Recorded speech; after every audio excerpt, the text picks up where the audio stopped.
I sat by the window, my thoughts consumed by the mysterious neighbor who had moved in below. I was a woman, and at 55 I thought I had lived through it all. I was living a peaceful life in my cozy apartment. Little did I know that my tranquility would soon be shattered by my new neighbor. At first, he seemed like any other middle-aged man, friendly, courteous, and unassuming. I exchanged pleasantries with him in the hallway, and even shared a few polite smiles. It was nothing out of the ordinary, just two neighbors acknowledging each other's presence in the shared space we called home. As days turned into weeks, I couldn't help notice peculiar occurrences from the apartment below. At times, usually starting around 9 or 10 p.m., I would be startled by loud music and thunderous thumps echoing through the floor. I'd simply brush it off, attributing it to someone who enjoyed having a good time every now and then. I was no stranger to the occasional noises of apartment living. One day, while peering out of my window, I saw my neighbor drop a book accidentally. It had been left on top of his car and flew off as he drove away. Being the good neighbor I was, I picked up the book. I realized it was an Alcoholics Anonymous self-help book. A wave of empathy washed over me as I surmised that my neighbor was trying to turn his life around. I decided to leave it discreetly at his doorstep, a silent gesture of respect for his privacy. However, the stress began to build as the disturbances continued, always occurring late in the evening when I was preparing to go to sleep. It was as if the walls themselves were keeping secrets, echoing with unsettling sounds from below. My once peaceful nights were now marred by the anxiety and sleepless hours. One Saturday morning, at around 5 a.m., I was jolted awake by a deafening bang. My heart raced as I scrambled out of bed, only to find a hole in my living room carpet, a cavity caused by a bullet that had pierced through the floor. Panic set in as I realized the gravity of the situation. This was no ordinary disturbance. It was a direct threat to my safety. With trembling hands, I made two urgent phone calls. The first was to the apartment management, informing them of the bullet hole and leaving a message expressing my intention to vacate until the situation was resolved.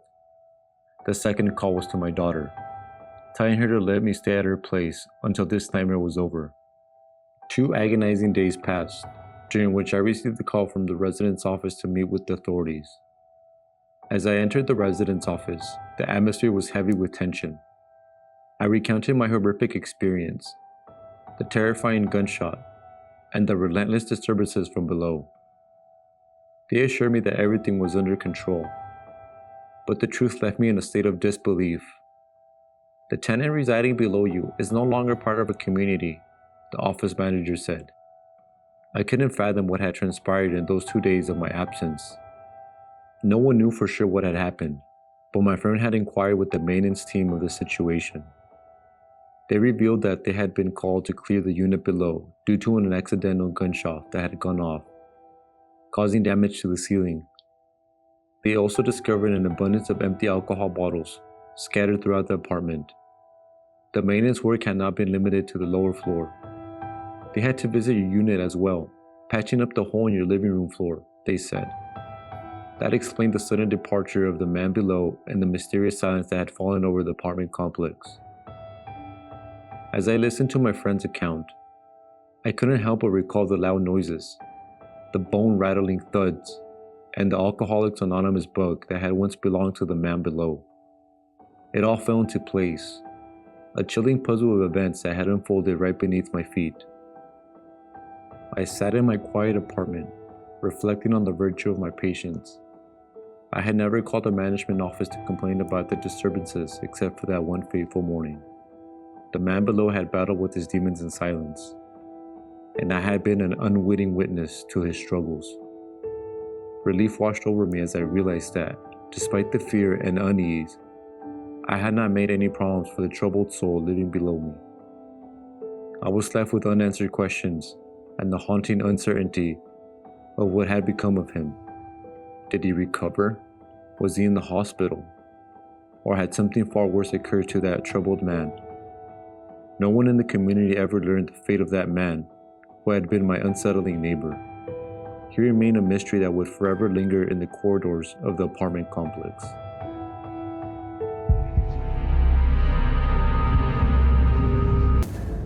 I've always been a little bit of a night owl, and my propensity for staying up late caused me to find something that still bothers me now.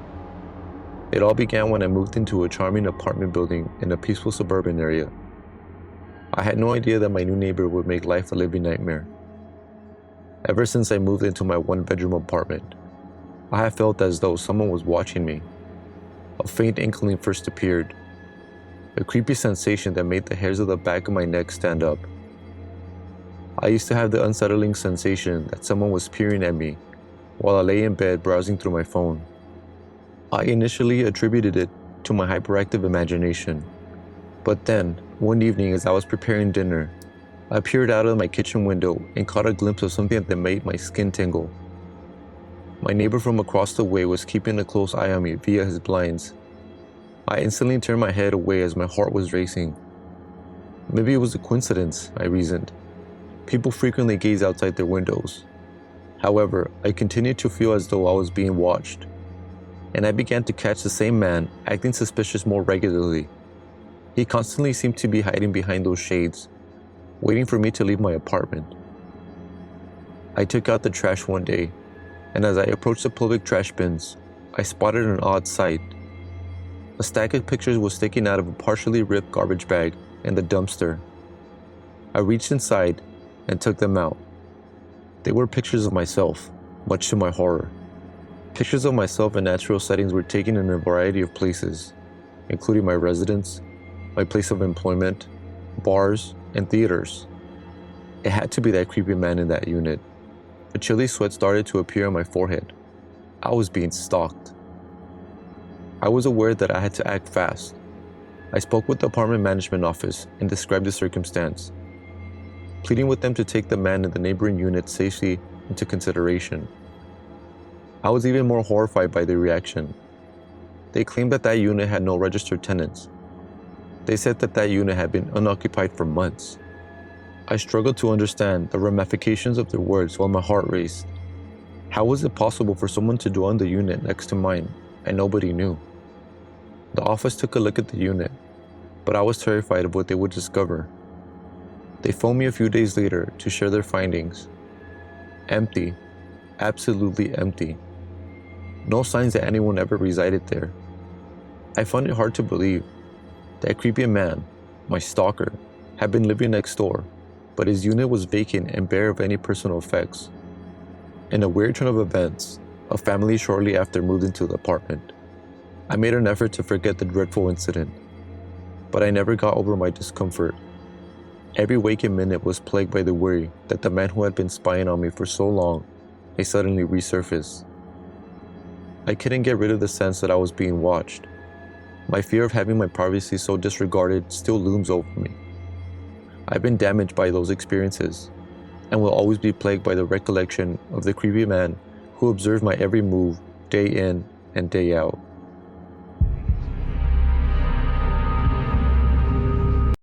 I had recently moved to a room in a small, cozy home in Santa Ana, but the only drawback was that I could not park in the driveway.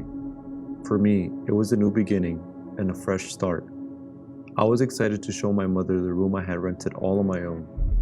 She had expressed concern about me living alone, so I suggested for her to come and see, to reassure her that everything would be fine. I noticed my mother's car coming up to the curb. The next door neighbor, a man with graying hair and a trace of despair in his eyes, started a conversation with my mother when he made his introduction to her and feigned a grin. My mother, who is usually gracious, struck up a little conversation. She made it apparent that she was flattered by the compliment he gave her. She gave a courteous response by saying she was not interested in seeing anyone. The neighbor's expression changed drastically, turning from a smile to a frown. He obviously didn't take her rejection well. That was evident. From that moment on, everything changed for the worse. The neighbor started parking his cars in every available space on the already congested neighborhood street. I subsequently learned that he had a particular passion for cars and had too many for one person.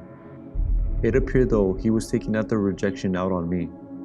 I was forced to park in front of his house since he tended to move his cars just at the moment that the street sweeper truck passed by. and he rearranged his cars after the street was clean. He purposefully activated his sprinklers, directing them toward the street, drenching my car and making me angry. Low tire pressure, sporadic mud and dirt patches, and occasionally even tiny unexplainable scratches appeared on my car. I understood that these weren't random occurrences, but rather harassment. It stressed me out. I told the creepy neighbor one day when he said hello to me that my mother had moved out of town in an effort to stop his harassment and in the hopes that he would lose interest in her. That didn't stop him though. One evening, I requested an Uber to drive me home after a night out with my girlfriends. I froze in fear as the Uber's headlights lit my car as we curved into my street. The neighbor was there, hiding below my car and holding a flashlight. He looked to be messing with my car while completely unaware of the Uber. With my heart racing, I instructed my Uber not to stop. I was not getting down once I saw him creeping beneath my car like that. I couldn't go back home. I asked a friend if I could stay with her. To be alone that night would have terrified me. I finally had the guts to go back to my place the next day. I hurriedly dressed and stepped outside to see the neighbor waving at me as if nothing had happened. But I was aware of his cunning ways. He was below my car last night, and I couldn't get that memory out of my head. I made the decision to take safety precautions before I drove my car again. I called my father and asked him to check my car. He came with a friend, and as they looked over the car, the friend saw brake fluid all over the ground. It was obvious that the brakes had been tampered with. My dad was furious when I told him all that had been going on. He and his friend attempted to confront the neighbor out of a sense of protection, but the man did not come out of his home. We reported the incident to the authorities, but they weren't able to do anything in the absence of hard evidence except make a report. Following that, everything seemed to settle down. I finally had my car fixed after a week. Oddly, I hadn't seen the neighbor's cars or him since that time. He appeared to have vanished out of thin air. I made the decision to inquire about the neighbor with the landlord, who was the owner of both homes, out of pure curiosity. I was relieved to learn from him that the tenant had decided not to renew his lease and had moved. A burden was removed off my shoulders. The episodes completely ended, and I was able to live stress-free once again. I couldn't help but wonder if the neighbor had been more afraid of my protective father or the authorities. I was happy he was gone regardless. But I was changed by this encounter.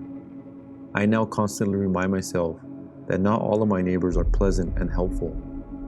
I am constantly looking out for any indications of a creepy neighbor, and I will never forget the unpleasant incidents that happened when I was living in that little cozy house in Santa Ana.